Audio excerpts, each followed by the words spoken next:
Hello, everyone. Welcome to the C Squared podcast with Cori and Curtis. We are here today with Andrew from Metal Assault. He's going to go over a lot of fun stuff with the metal genre, a label. He's a wealth of knowledge, so there's going to be a lot of good stuff in store today. So just want to say welcome and thank you for joining us today, Andrew. Woo.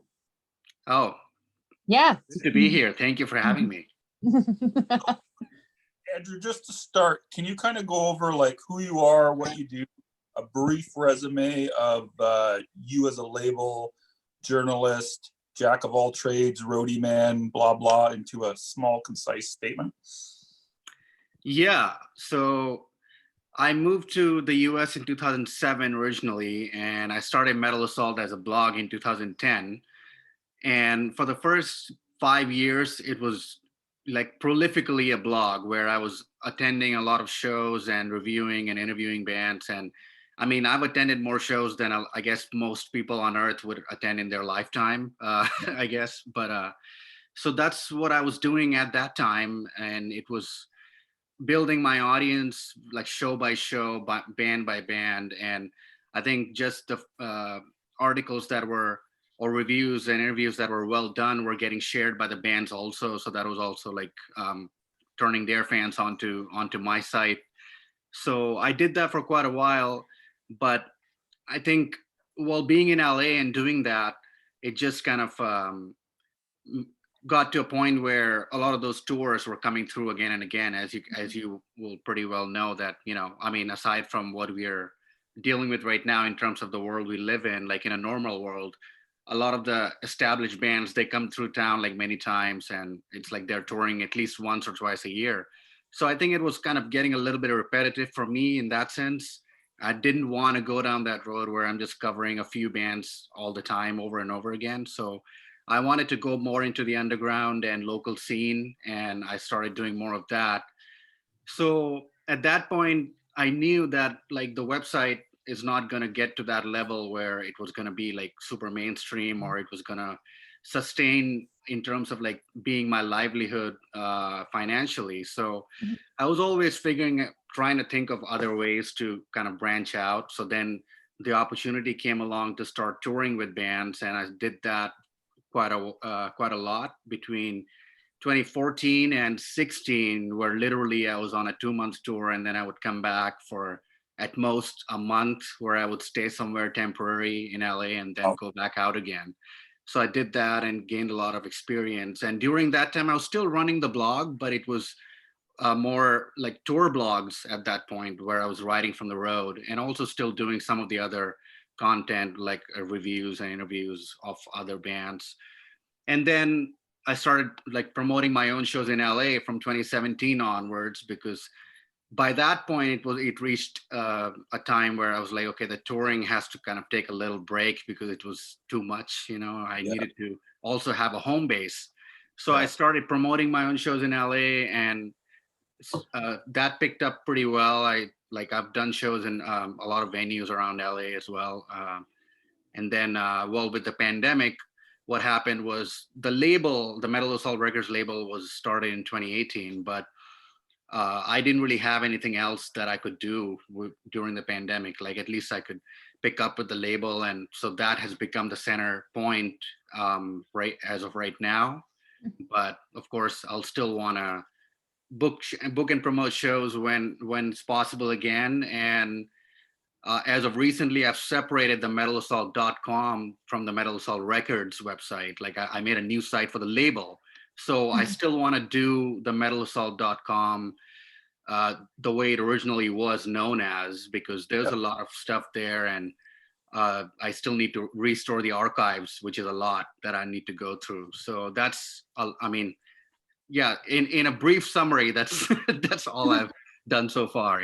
So everything, basically.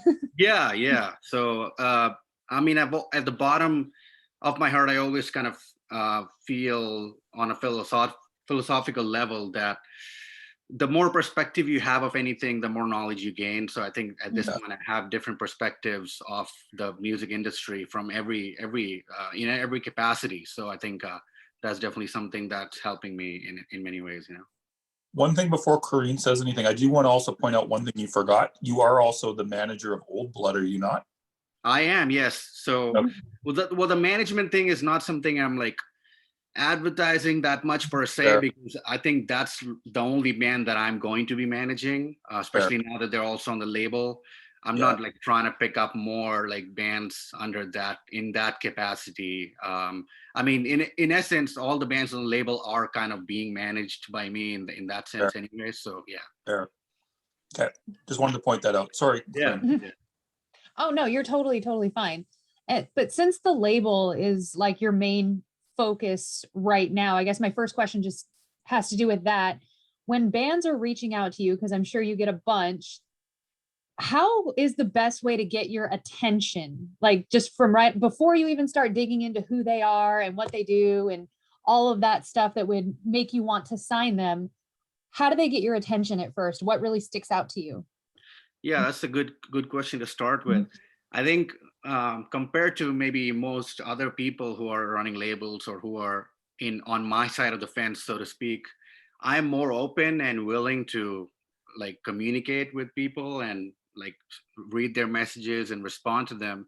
But I think right off the bat, it needs to be a well-written message or email. Like it needs to be properly communicative in the sense of, okay, like this is who we are, and we like your label, or we heard of your label through this and that, and these are our links, this is what we're trying to do. So I like that type of introductory message, not like one line, hey, like how do we get signed. That's I've literally had messages just saying that, hey, how do I get signed to your label? That's it. And that's just too much for me to respond with. I'm like, how do I answer that in one message, so I mean, who knows, that Just the might YouTube be, link. yeah, that might even be a good band, but like it's hard for me to say from that. So I think that's very important from the get-go, like to be good at communication when you're reaching out to a label. And from there, like obviously the next step for me is to listen to the music and go from there. Yeah. And so when you do start digging into the band, like what are the most important things you think or that a band should, have readily available? So like past press, what do you look for in their social media? Do you look at their past sales? Like what all do you dig into? Yeah, I think it obviously is a plus if they already have an EPK, or if they even know what that is. Yeah. You know, so yeah, I look for. Well, I do listen to the music first, but I think it definitely is a plus if they have proper band photos and a band bio, which is, it's not, it doesn't need to be like very self congratulatory or anything like that, but at least it needs to have all the information you might need in a concise manner that somebody who doesn't know the band should be able to get.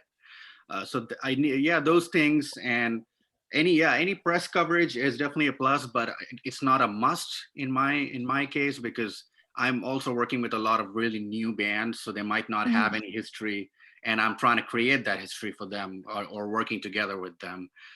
Past sales, I don't really like. It hasn't really come up as much in terms of as a question that I pose to them, because again, that's something that I'm looking to create for them, as opposed to seeing what they've already done. So yeah, like that's what I would say to that. Mhm. You're like the trainer kind of the metal, right? Metal industry. You kind of train them to go to the hires is what you said, right? Yeah, that's a good way to put it. I mean, I would agree, although some bands don't like it that way, like they don't like to be Fair. told. So I try to not tell them in a manner that feels as if I'm telling them what to do. I mean, like again, the communication skills come into play here, where I have to put it in a way where it comes across in a positive manner, where they're like, okay, like I know what you're saying, and yeah, that sounds worth thinking about. So yeah, and to go back to what you were asking, Corey, earlier, the social media, that's something that's really hard to tell, because I know you guys are probably aware that there's been rumors or rumblings that people have bought likes and they've bought Mhm. fans or that type of thing. So Mm-hmm. yeah, I mean, I've actually like experienced this firsthand as a promoter, which is what I'm like putting into as a label now. the fact that some bands have like over 40,000 followers, but if I book them on a show, like they have like 3 people coming to the show. Yeah. Like this has happened to me. So I think the same could apply as a label as well. So what I do look for though with social media is that they have activity, like they should be active, even if they don't Mhm. have a lot of followers, because that's how you build the followers. Yeah. So that's what I look for. And uh, yeah, like it shows if I look at their pages, like how good they are with it, or if they know how to caption properly and how to hashtag and all that good stuff, you know? Yeah. Totally. You going, Corey? Oh, no, it's your turn. I've been monopolizing the past couple of minutes. So here's what I want to kind of go over just for a second, just in regards to the label aspect. So we kind of went over what you look for when you're signing bands. Yeah. So so what do you look for in terms of like what format you're going to be releasing on? Because I mean, you've got like Beekeeper coming on vinyl, you got a CD release with Sea of Snakes, you got a bunch of cassette releases. You seem to kind of flip flop between the different formats. So how do you kind of determine who gets what? Yeah, that's a good question. I think, well, the cassette thing for me mainly started out with the mixtapes that I Yeah. released. So I've been doing the Metal Assault mixtape compilations, which I've put out 3 so far. So Yeah. well, it's embedded in the name, so I wanted to do it on cassette. But obviously, with any analog format like cassette or vinyl, to me, the digital download is a must. I mean, without that, I wouldn't even consider doing it because Yeah. I have a lot of sales for those formats where people buy it for the collection, for as a collector, but not for the listening purpose for that format in particular. Like they need the download for that to be like something that they wouldn't buy. So yeah, I mean that's how the cassette thing came into being. And with regards to like choosing formats, I mean, like my aim actually is to do like basically I feel that the music should be available in all formats and people can decide what they want to buy, but it obviously depends on the demand and supply aspect of that. So ideally I want to do all 3. Like with Old Blood, the main focus was vinyl when the Acid Doom album came out last year, Yeah. and that was the band's desire as well. Like they were all about the vinyl, and Mhm. their first album like did super well on vinyl as well. But I was like, not everybody buys vinyl, especially with that format. It's not the cheapest and it's not the Mhm. easiest to maintain and all that stuff. So I put out the CD as well, and we've sold a lot of CDs and people still buy them. And like the vinyl is about to sell out, and that was a limited edition vinyl, which we're not going to remake, at least in those exact colors or whatever. So Yeah. I'm going to also put that out on cassette. So Oh, nice. ideally, I want to do all 3, but the CD is the easiest for me to commit to because like it's the fastest to make. Like it takes a Yeah. week for me to get CDs done from like starting from submission to like to getting them delivered. And then like in terms of financially speaking as well, it's the easiest to commit to. Yeah, so CDs are like what I like to start with bands that I'm like releasing for the first time or they're very new, like with Sea of Snakes, for example, or with Sea Sleeper or Yeah. bands like that. But yeah, the cassette comes in when like it either if once the vinyl sells out or just as like a second or third format, basically. Yeah.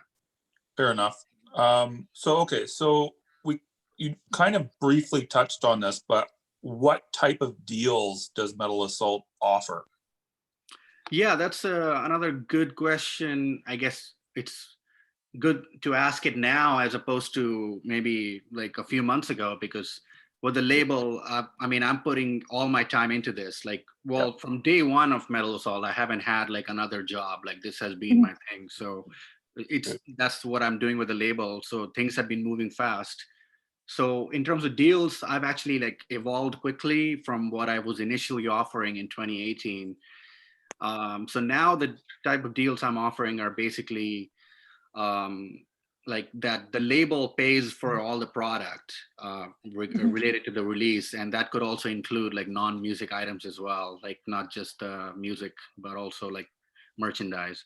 And then like I can either pay the band in product or like as a payout for the sales, which I've actually been doing, at least that's been the format as of recently, because bands haven't been playing shows. So Yeah, I would feel wrong to just hand them product that they can't really sell anywhere. So fair. I think Yeah. that's maybe something that my label is doing that a lot of other labels might not be offering, you know? Mhm. So, yeah. Mhm. Fair. Corey, you want to go kind of more into this? Um, so how important, especially now, so we've seen the scene, haha, evolving in a lot of different ways, not all of them good, obviously, with shows and everything like that. But how have you seen the scene? God dang it, I hate that phrase. Sorry. Love it. Evolving in good ways. Do you think, do you think musicians are becoming more savvy with things like e-commerce, as they can't go to shows and sell their merch and, things of that nature? So what good ways do you see things changing? Yeah, I think that's noticeable with some bands where some bands are definitely getting better with that, or are better at that than other bands, where they do take interest in looking into how to do the e-commerce side of things. And yeah, I think overall there's definitely been more awareness, because like I was saying, there's been no other option in terms of generating any revenue, or even just staying active as a band. Like the only thing you could have done in the last year is put out things for sale online. So yeah, I think overall I would like to say that there's been an overall improvement. I mean, I can only speak from what I've observed out of like my artists and just my immediate sort of circle. But yeah, I think overall, in terms of not just the pandemic, but overall, generally speaking, that aspect could always use improvement when it comes to looking at it from the band's perspective. Mhm. uh, there needs to be at least one person in the band that should take interest in that side of things. It doesn't need to be everybody, as long as there's at least one person that is like, okay, this is my thing. I want to look at the merchandise and the sales, and the online sales aspect of things, you know. Yeah, you need to have that one person there all the time, or it doesn't work. It just doesn't work. Mhm. Yeah. Just as a side point, so one thing you and I discussed, this is not on our questions, but I'm going to bring it up. At one point, I think it was like a month or two ago, is that sometimes negative press doesn't really affect the band too badly, and that you've noticed sometimes it doesn't matter if the band gets like a major placement versus a smaller placement, unless I misunderstood you. Can you kind of go over that briefly? Oh, so you were asking about negative press in a Yeah. major outlet, or just like major placement in general? Well, that was kind of like a two-part question. Let me break it down a little bit, Okay. because I probably should have ask them both separately. So first of all, do you ever feel like negative press can hurt a band, or do you think it can only help? Doesn't matter in terms of sales, or what? Okay, so to answer that part, I would say I don't think it helps per se, at least from what I've noticed so far. Yeah, I mean it could get more clicks, but it hasn't. From what I've observed, I don't think it has resulted in like sales, so to speak of, like from negative reviews in particular. But it Sure. doesn't hurt either, because yeah, if people are talking about the band, I guess that's not a bad thing. You know, so I don't think that a negative review could sink a band per se, like whether Yeah. it be a big outlet or a small outlet. So I think that's how I would answer that one. You know. Fair, yeah, because I mean the band in particular we were talking about, I mean they were getting 9 10s in some outlets, and then others it was like 3 out of 10, and it was just like, Yeah. I mean, what the fuck. So to follow up with the second part, and I'm gonna let Corey ask the next question is, Mhm. so you were also telling me, I think it was you were saying that it, like a lot of these bands, because they're smaller bands that you're working with, the major outlets will overlook them, right? But Mhm. you're still getting sales. So how important do you think it is to get major press versus just press in general? Yeah, that's a good question, and I've actually had a good mix of coverage of my bands, where it's big and small. Like with a band like Old Blood, for example, like they got in the best albums of the year on High Times for Yeah. 2020, and they've had big press. They got featured on Bandcamp, the Bandcamp monthly shortlist for September of last year as well. Mhm.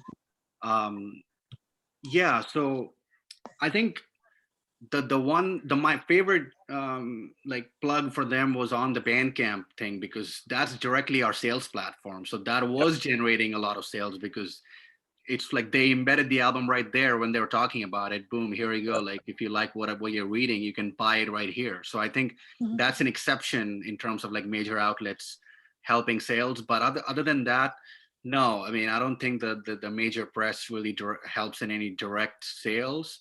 But I think it does obviously improve the overall profile of the band, where Yeah. it helps in other ways. Where if you're pitching the band for a future premiere or something like that, or looking outside of just the online thing here, when I'm trying to set up shows for bands or set up tours, like that stuff definitely catches people's eye. So yeah, it helps, but maybe not like in terms of record sales per se, you know. It's more recognition. Yeah.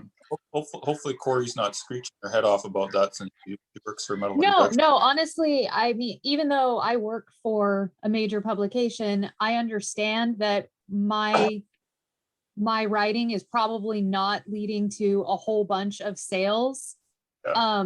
I do it more because, well, one, it boosts the band's SEO, so it helps in those kind of ways. And it also gives the band some validity and Yeah. starts people talking about them. So no, I completely agree, even though I work for a major publication, that it's not going to make or break your band if you're on my website. So Yeah. yeah, that Yeah. it's almost a quantity thing too, where the more you get, the better. It doesn't necessarily have to be big. Yeah. And again, there's exceptions to that too. And again, Yeah. it goes back to Bandcamp, because I think I've discussed this with Curtis regarding some of the PR campaigns that we are working on, where if you're doing a premiere now, there's an option to do the Bandcamp embed, which is an exclusive thing for that website only, where people can Yes. only listen to that album on that website, like if it was Metal Injection, for example. So I mean, that could lead to direct sales, because the buy option is right there, you know, in front of people. So yeah, there's exceptions to that. I'm not like definitely not saying it like as a definite answer or anything, you know. Totally. And also like also speak from the other perspective of being a writer for so long, where like I've seen that, you know, I mean, reviews that I did that got a lot of shares. I don't know of any of those that really generated a whole lot of sales for the band, but Yeah. it still helped them, you know, in other ways. Yeah. It helps in indirect ways. It's not a direct like, oh, somebody read my article, now they're going to go buy the album, but they may dig further into the band. They may share the band. So it kind of snowballs rather than being something direct. Yeah, and I definitely do want, and I appreciate like all the major coverage or any major coverage that any of my artists get, for sure. But like Curtis was just kind of briefly saying, well, at least at this point, it seems like a lot of the major ones are like, I'm not on their radar in terms of like my artists, because I'm working with very underground and emerging bands. So that's something that I'm not like banking on, so to speak. But obviously, I want more of that to happen as much as possible, you know. 100%. Yeah, and I know that not every publication has someone so my role is kind of unique, you know, from Greg's role, in that I have the luxury of being able to dig into the underground bands because I know Greg's covering all the big stuff. Yeah. So I know that he's got the big stuff. I don't have to worry about that. So I can actually look into these other small bands. And I know not every publication has somebody like that who is pretty much focusing on the tiny stuff. Yeah. So one more thing, just on the publicity angle, and then I want to go into the next question, which is, well, I mean, like it also helps, I think, and I think people kind of need to know this, like not every band is going to get that major publicity their first time out, because there's different factors that come in. Like with Old Blood, Cat's a very magnetic personality, and they got the image, and they got the songs, they also got a whole package kind of going in there, which is different than a lot of other bands, right? So they kind of got that catching thing there as well, right? So can you kind of go into, for Andrew, just for briefly, like kind of how it's more than just the music sometimes that matters? Yeah, definitely. When people on the outside are like perceiving the band, whether it's like writers or editors in chief, or even like just music listeners or just the audience, yeah, people do tend to seek other things aside from just the music. Well, I think the music does grab them initially, or Yeah, it could not be the case. I mean, it could be something else that grabbed them and then they listen to the music later. So yeah, the image plays into it, for especially for, like you said, bands like Old Blood, which yeah, do have like a unique one, and other bands have other like sort of features in that sense, like that could be like, beyond the music, so to speak. And like you said, not every band would get that, and that's a good point. And I wanted to also like give a plus one on that, because right now I have 16 artists on my roster, yeah, and before the pandemic hit I had two. So I mean, it's like every time a band gets some coverage that's worth sharing or reposting, I'm very good with like doing that. But um, sometimes I also get hit up instantly by some of the other bands saying, "Hey, can we also get that?" And I'm like, "Well, I don't control those things, you know. It's yeah, like it's up yeah, to the other person. If they like the band, then they're going to cover them. Like they yeah, cannot like all 16 bands, especially the way Mhm. my roster is built, which is every band is very different from each other, you know." yeah. And I think Cori, just to go back to you on this, can you kind of explain how that works too? Like, just because a band why some bands would get covered and others wouldn't, even though maybe the quality is the same type thing? It's music is all very, very subjective. Yeah, So I like a song can be objectively good, like the production is good, the imagery is good, the video is good, and I still might not like it. yeah, And that's just a personal preference thing. And I won't feature a band that isn't my jam, even if it's good, because I know my heart won't be in it and it'll come off phoned in. And that's not really good for anybody involved, because they'll just get this lackluster, hey, look at this band, they made a music video. And I don't want to ever do that to anybody. But what I do instead is I know the tastes of other writers. So if I think it's good, it's just not my jam, I'll probably hand it off to somebody else. And if they have time to get to it, they have time to get to it. If they don't, they don't.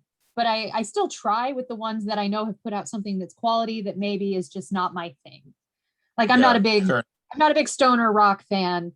So I generally kind of, I'm like, but Yeah, if it's like melodic death metal, I'll be about yeah, it. So yeah. I get what you're yeah, so saying. it's a subjective thing is all it really comes down to. And not, no band is going to have 100% of the people who listen to them like them. It's just, that's reality. So, Yeah. Yeah. but One other thing too, I want to point out though, this is kind of like going to both of you guys, since you guys are both kind of journalists. I know I'm kind of going off topic again, but one thing that sometimes happens, Andrew pointed out to me, and I mean, he doesn't like it, I don't like it, is that sometimes like sites will just, like, when you do a premiere, all they'll do is like basically put the link, copy and paste the press release. I want to hear your opinion on this, Andrew, because you're a journalist and you weren't giving me shit, but it was like, you were like, I don't fucking like this. And I'm like, well, I don't have any control. You know that, but you're a journalist and can you just kind of talk about that for a minute, just as a journalist, not as a label owner, obviously? Yeah, definitely. Yeah. So the reason I say those things now is also because I had that other perspective Yeah. as a journalist. So I'm speaking only from that. Yeah. So yeah, I've done a lot of premieres on the Metal Assault blog over the years, whether it's like just local bands or even some of the more established ones Yeah. that were set up through like the more established, some of the PR companies that I've been working with. Yeah, I've never done a premiere in that manner. I mean, I wouldn't even do it if I couldn't even find two lines to write about it from my own side. Mm-hmm. Like, yeah, I've seen some of the ones that you were mentioning that they just copy pasted, not even the full bio, but only like one paragraph in the bio. And there's Mm-hmm. no link to pre-order the album. There's no social media links to the band. There's no Mm-hmm. mention of the label. Yeah, so those types of things. I mean, some people they didn't even mention the name of the new album that they were Yeah. putting the video from. So, yeah, like at that point, it's like, why do you even do the premiere? Like, that's how I feel anyway, as a writer. So, what I don't know what Cori thinks about this. I personally never do that. I Yeah. never copy and paste the press release. I think that's not journalism and that's not writing. That's Yeah. copying and pasting, and it's completely different. And it's honestly just really lazy to me. And at that point, you're really only working for the publication to say you work for a metal publication or something like that. It's not something a person who's truly passionate about the genre would do. Yeah. And premieres, they don't have to be long, they don't have to be complicated. You only have to write a few sentences about the band, include a quote. That's the only thing I copy and paste is the quote, and then the links at the bottom. And so I don't ever do that, and I don't like it when people do. And from a technical perspective, it's actually really bad to do that on your website, because you start getting Google strikes for having duplicate content as other websites. Yep. So It's really bad for the actually, SEO. Yeah. it's not just harmful to the band, it's harmful to your own site to do that. Now I want to say, I just want to quickly add that not just to the premieres, but even all other categories, including like the news shares, people should be able to put at least 1 or 2 lines of intro from their own side, even if they are copy pasting the rest of it. And I mean, even Blabbermouth does that. Like they're basically an aggregator site, and a lot of other sites are aggregating off of them, but they always include that one line at the top that's from them. So just wanted to add.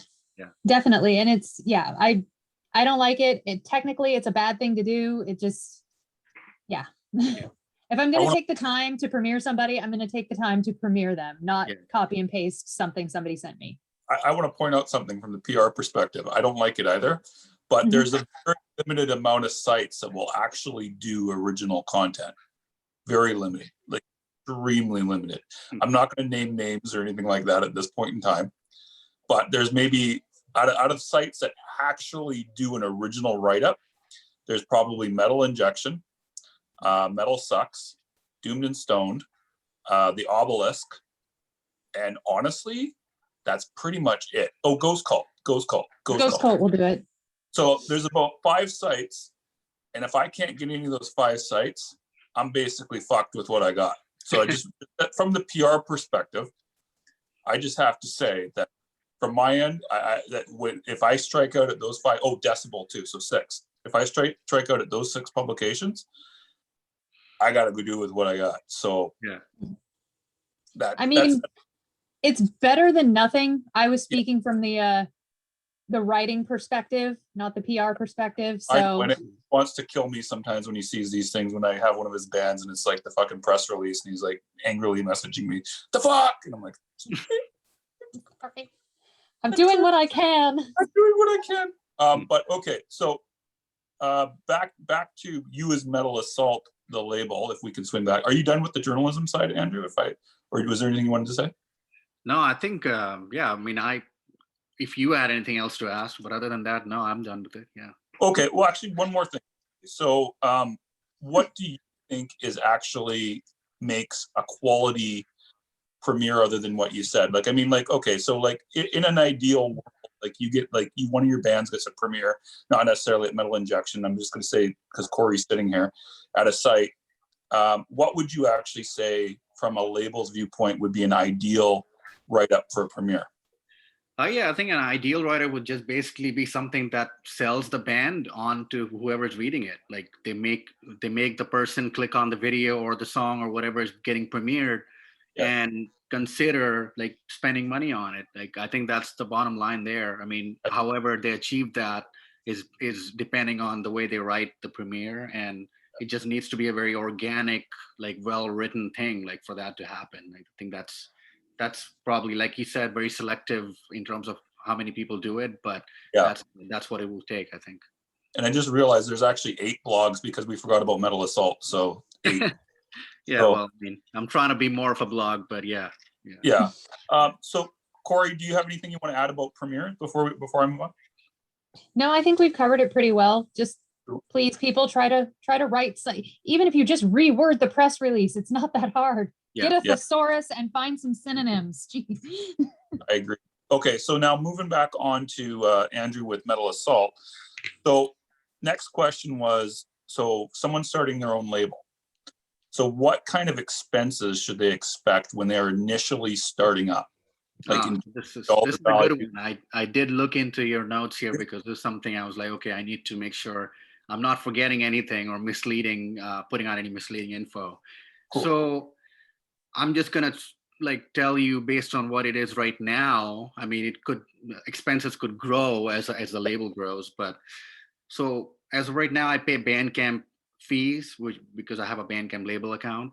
Mhm. And well, right now I'm like at the very limit before it goes higher. Like if I add one more artist, it goes to $50 per month. But right now it's 20.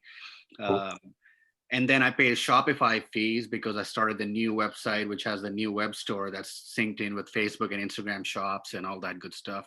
So I'm Mhm. paying that. Then there's office supplies, which I'm like looking at right now. I have like inkjet, the printer, ink, then the label, the sticker label paper, which I just print the labels at home for the shipping packages. Yeah. And packaging for the vinyl, CDs, shirts, like the mailers. Mhm. And then yeah, like a whole bunch of other office supplies like fragile stickers and tape and things like that. So that's like that's like an ongoing expense. Like before it runs out, I have to reorder to make sure I'm not like getting orders and I don't have like supplies to ship them out, Yeah. So those are things. And then obviously uh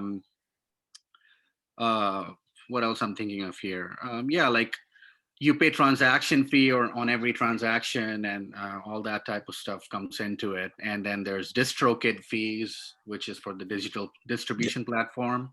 Yep. So again, that's something that they really try to get you on, and they keep raising the prices if you try to add more bands. Yep. So yeah, that's again, that might get higher for me. But what I wanted to mention here is that there's expenses that I'm able to save because I do run this myself, like everything I do as a one-man label, at least at this point. Yep. So I do all the Photoshop stuff myself when it comes to like designing promos for social media, and even like kind of Oh, finalizing the layouts for CDs, vinyl, and all that, like the music, the stuff that gets printed for the music releases.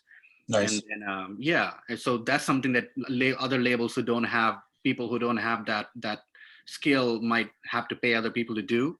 Mhm. So there's that. And then basically I run everything out of my apartment here. So my house rent is basically like, that's a business expense because this is my storage, this is my Yep. office.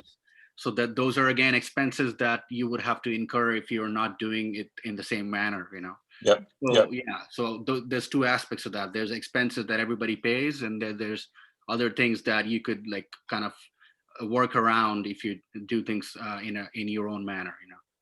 For sure. So probably like $1,000 to $2,000 a month you need to maintain the label, including rent. Is that correct?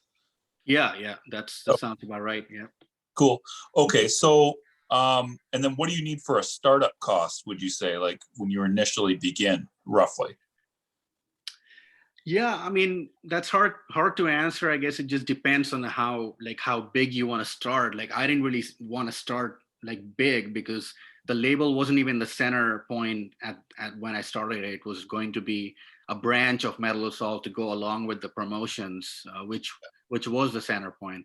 So I mean, I didn't really like start with a whole bunch of capital, but I would say like, well, for example, if you're starting with your first release being vinyl, then yeah, you need at least like 3 or 4 grand for that to happen, because if it's your first release, you don't really know if you're gonna like make that back right away. So you do Yeah. need like buffer to start with.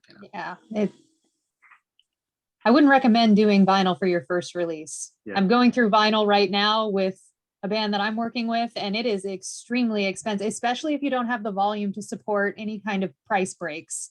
Yeah. And that's one thing I don't think people really understand, is getting their volumes up before they start to do anything that's kind of costly. Yeah, and I'm glad you brought this up because every band that I work with or that potentially wants to work with me comes up with the vinyl because everybody wants that done for their band. But yeah, that's not something that I can jump into right away with every band, like that's why I try to start with a CD and see how that goes. Or just Mhm. like, yeah, and the digital is always there. So a lot of the sales on the Bandcamp especially do happen just people buying digital downloads, which is, Mhm. that's great because you don't have to ship anything out. So it works out. Yeah.